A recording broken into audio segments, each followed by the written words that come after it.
Vamos lá, galera, estamos de volta.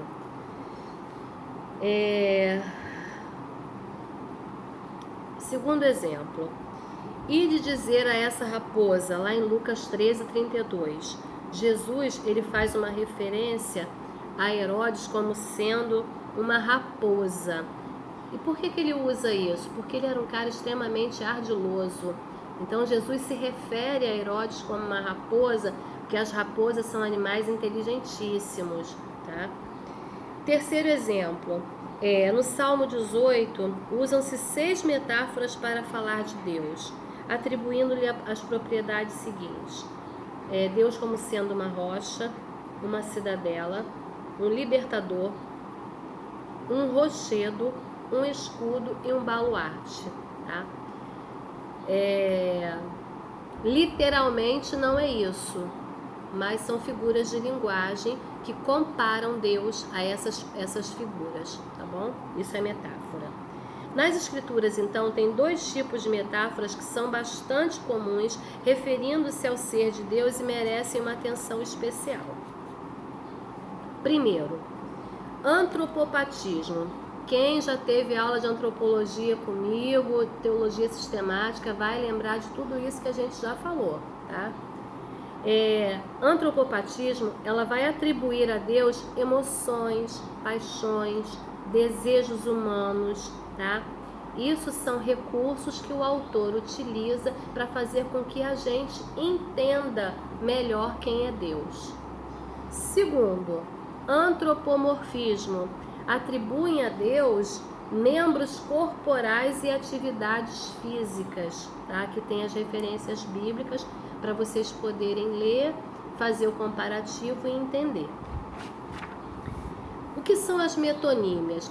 Que é mais uma figura de linguagem utilizada como recurso que o autor vai abrir mão disso.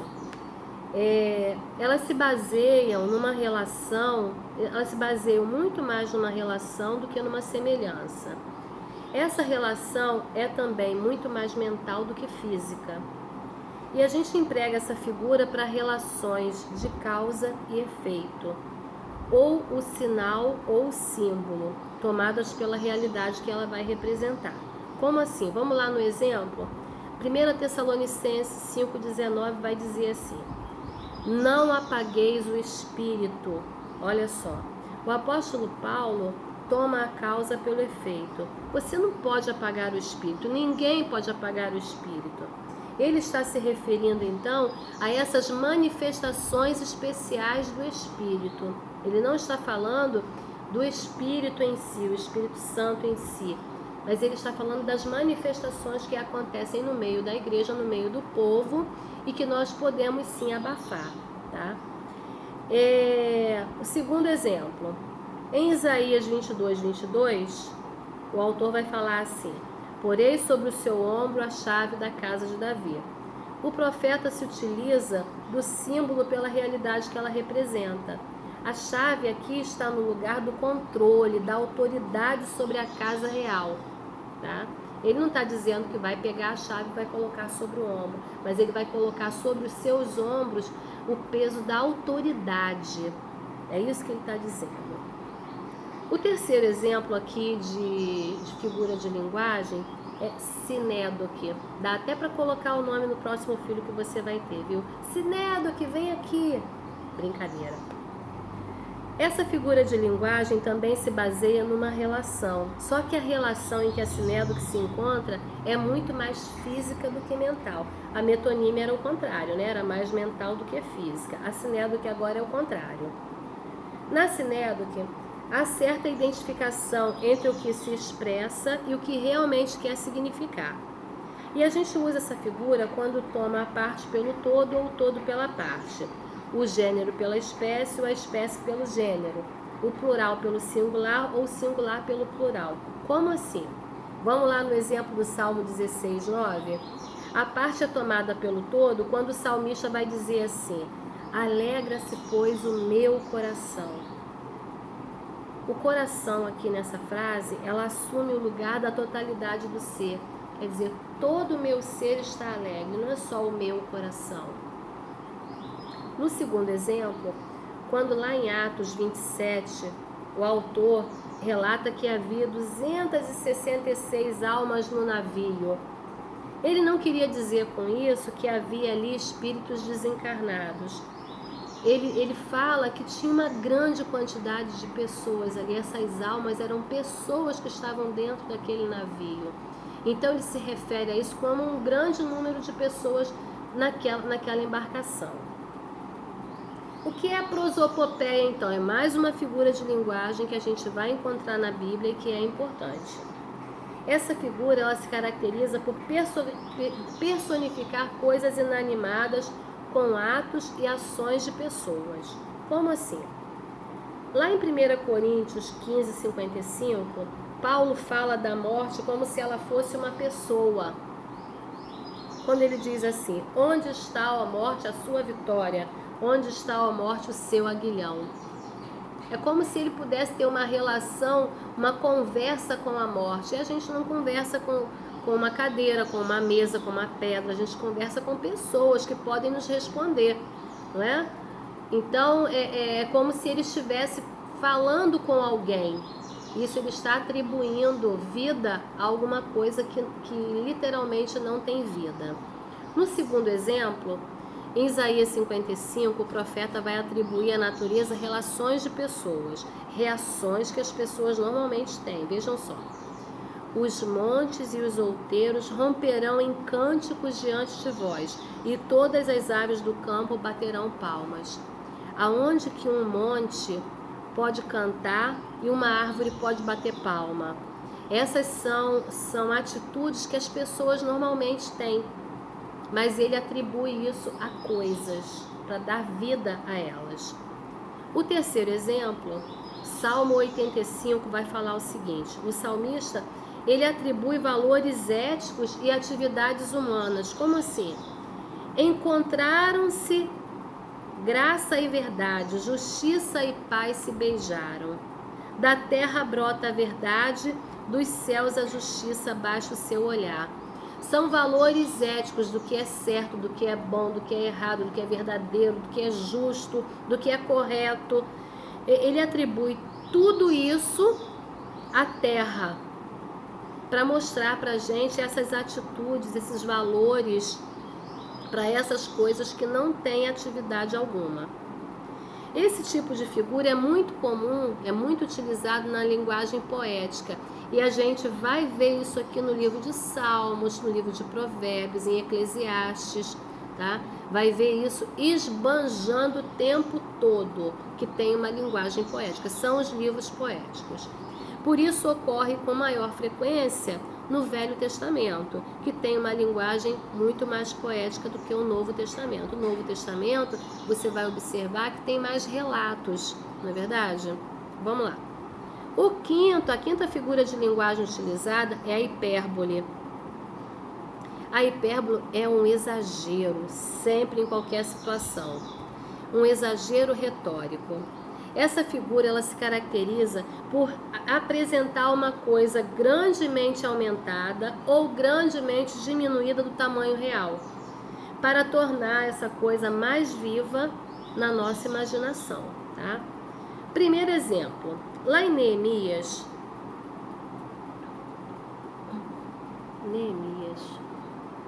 lá em Números 13, os espias se utilizaram dessa figura quando prestaram relatório a Moisés a respeito da terra de Canaã. O que eles dizem? Também vimos ali gigantes e éramos aos nossos próprios olhos como gafanhotos, e assim também o éramos aos seus olhos. Eles apresentam para Moisés um relatório, fazendo com que ao olhar deles se tornasse impossível a conquista daquela terra. Por quê? Os homens eram tão grandes, os habitantes daquela terra eram tão grandes, que eles se sentiam como formigas e gafanhotos diante daqueles homens, ou seja, nós somos minúsculos diante deles. O segundo exemplo está lá em Gênesis 22, e essa figura aparece não só para dar mais realce para a descendência de Abraão, mas também para tornar mais real a bênção de Deus, né? quando Deus promete para Abraão que vai multiplicar a sua descendência como as estrelas do céu e como a areia da praia do mar, tá? Isso é para que ficasse bem claro. Você não tem ideia, você não consegue dimensionar o que eu vou fazer na sua vida. É tão grande quanto as estrelas. Você pode contar as estrelas? Não pode, né? Então você não pode imaginar o que eu tenho para a sua vida. Você pode contar cada grãozinho de areia do mar? Não pode, né? Então você não consegue imaginar, calcular o que eu tenho planejado para a sua vida. Isso aí é para fazer com que você consiga dimensionar, imaginar aquilo que está por vir, ok? Vamos lá. Ironia. Quem não sabe o que é ironia, né, gente?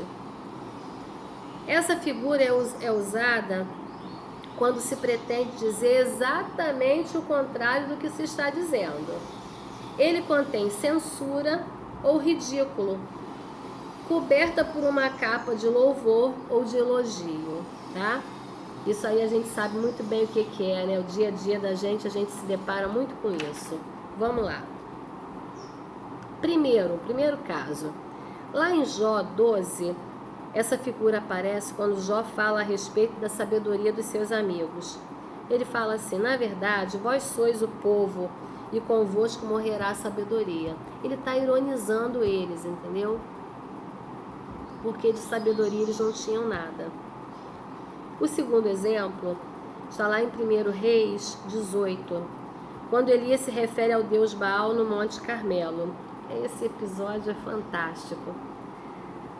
O faz de forma... Elias ele faz de uma forma tão irônica, quase chegando ao sarcasmo. E algumas vezes a ironia se transforma realmente em sarcasmo. Traz um quê de ridículo para a situação que a gente só pode rir.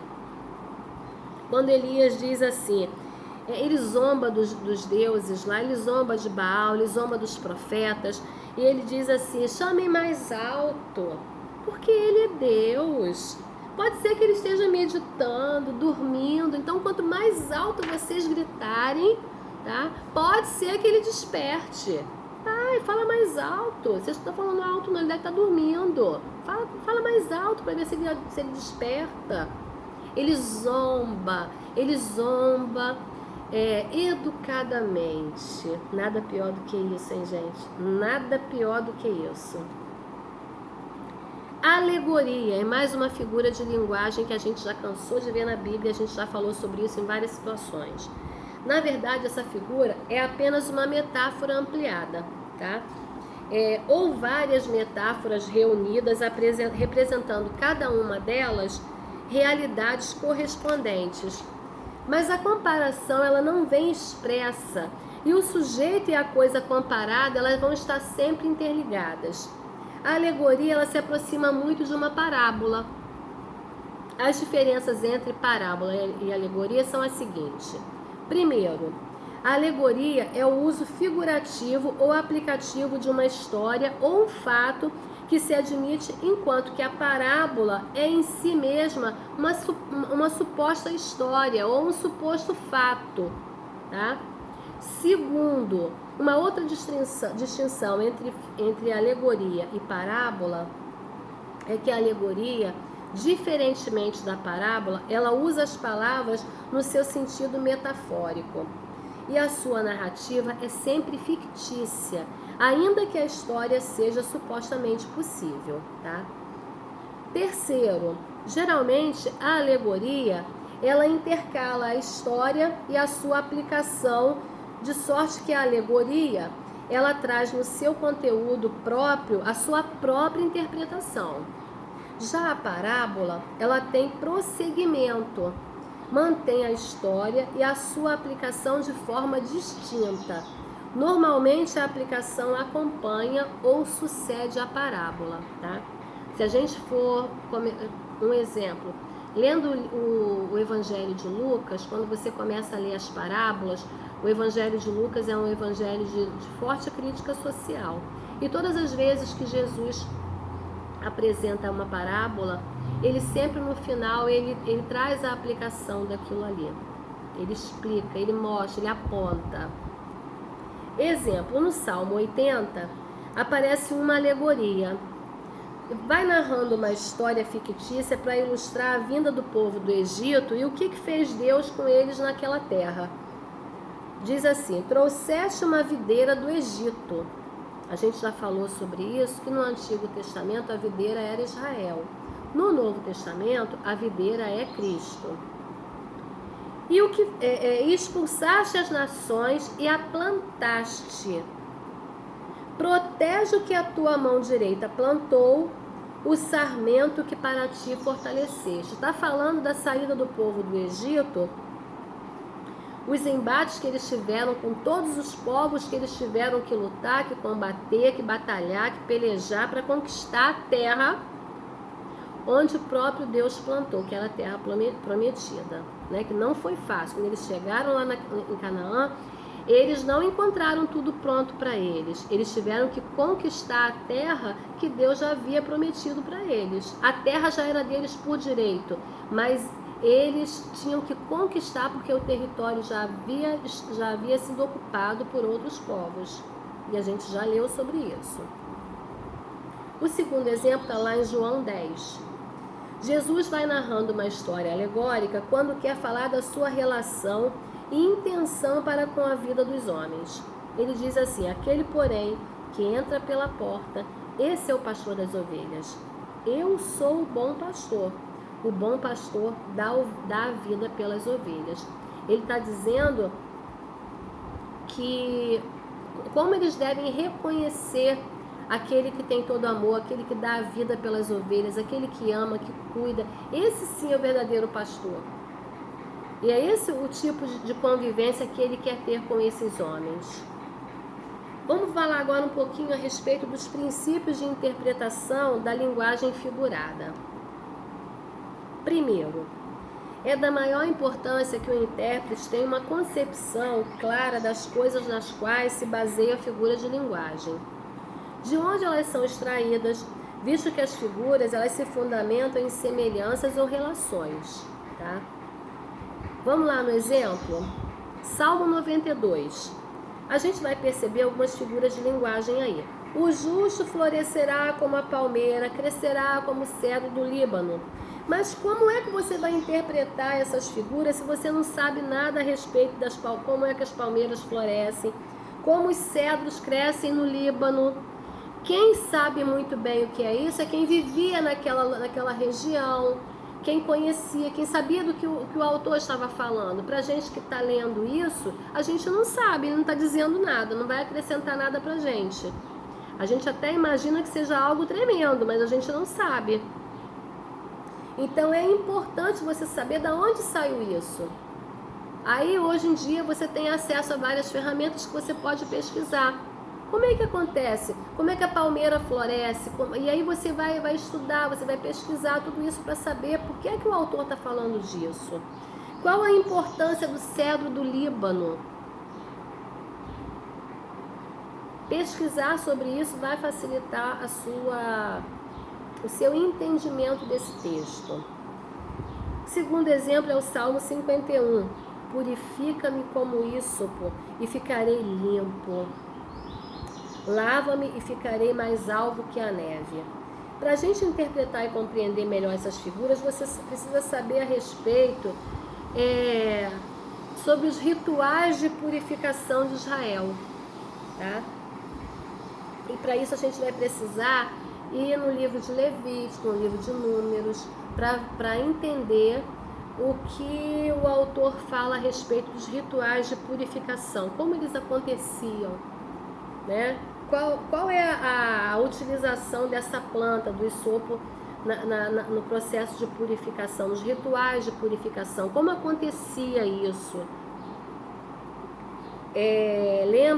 Lembra lá do tabernáculo, né? Como era feita a aspersão do sangue do animal que era morto para ser oferecido em sacrifício, e a gente vai começar a relembrar tudo isso.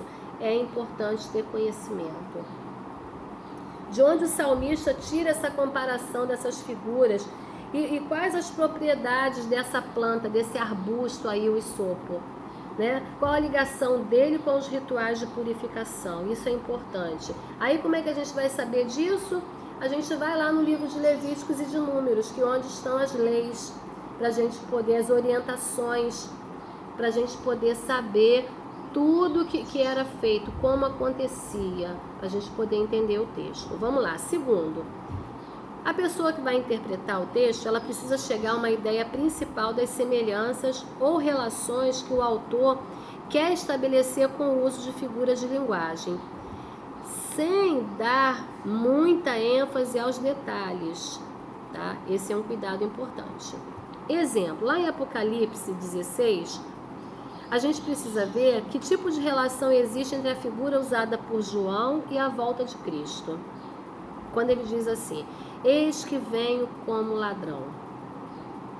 Fica evidente que o principal ponto de relação dessa figura da vinda de Jesus é a surpresa.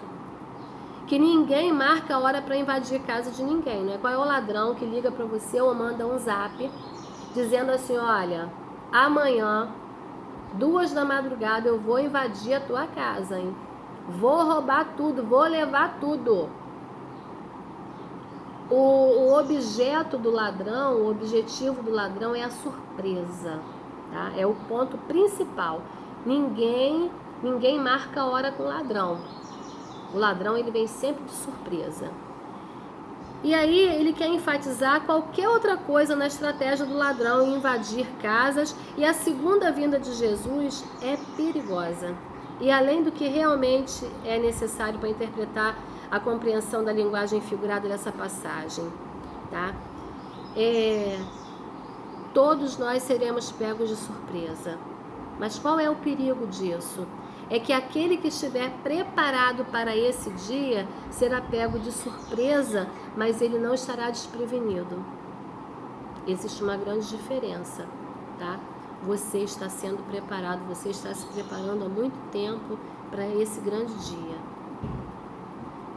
Terceiro, quando ele avalia figuras de linguagem se referindo a Deus, o intérprete precisa ter em mente que, ainda que a figura seja bela, gloriosa, grande, ele oferece apenas uma expressão inadequada da perfeita realidade do ser divino. Por mais que ele use palavras, figuras para exaltar, para demonstrar a grandeza de Deus, nada disso é suficiente.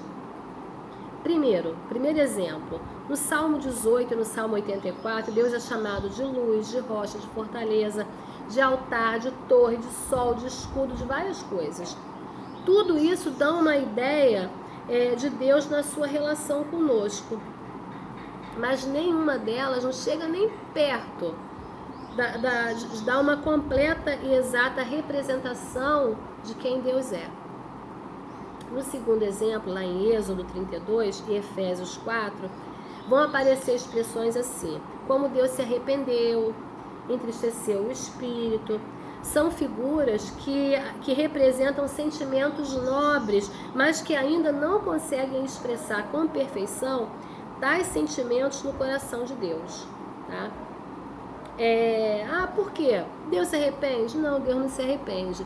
Mas são linguagens, são figuras que o autor vai utilizar para transmitir emoções para a gente poder entender que esse Deus que se relaciona com a gente, ele entende, ele tem as mesmas emoções, ele tem as mesmas características, e é por isso que a gente consegue se identificar com ele. Quarto, não se faz doutrina de figuras de linguagem, cuidado com isso. Elas apenas servem para exemplificar e esclarecer a verdade. Exemplo, vamos tomar o texto de Gênesis 22. Multiplicarei a sua descendência como as estrelas do céu e como a areia da praia do mar. Tem até um hino da Cassiane que é lindíssimo, né? Tantos como a areia da praia. O hino é lindíssimo. As figuras que são usadas aqui nada mais querem dizer do que aquele que antes era estéril, não havia a menor possibilidade de descendência para Abraão, porque havia uma sentença de esterilidade sobre ele e Sara, tá? Mas o que é que acontece? Deus faz gerar uma grande nação daquilo que é extremamente improvável. No entanto, muitas são as afirmações que pretendem ser doutrinárias a partir desse texto. Olha isso. Inclusive fazendo daí afirmações escatológicas. Primeiro, alguns vão dizer que essas duas formas de exemplificar a descendência de Abraão apontam para as dispensações da lei e da graça. Outros vão afirmar que se referem ao arrebatamento, ou seja, nem todos vão ser arrebatados ao céu. Vai vir um povo de Deus na terra e um outro povo de Deus no céu. Essas são apenas alguns exemplos dessa confusão que a gente pode fazer quando utiliza a figura de linguagem com base para afirmar algumas construções doutrinárias. Não é nada disso que o texto está dizendo, gente. Mas aí a pessoa viaja na maionese e começa a construir em cima disso.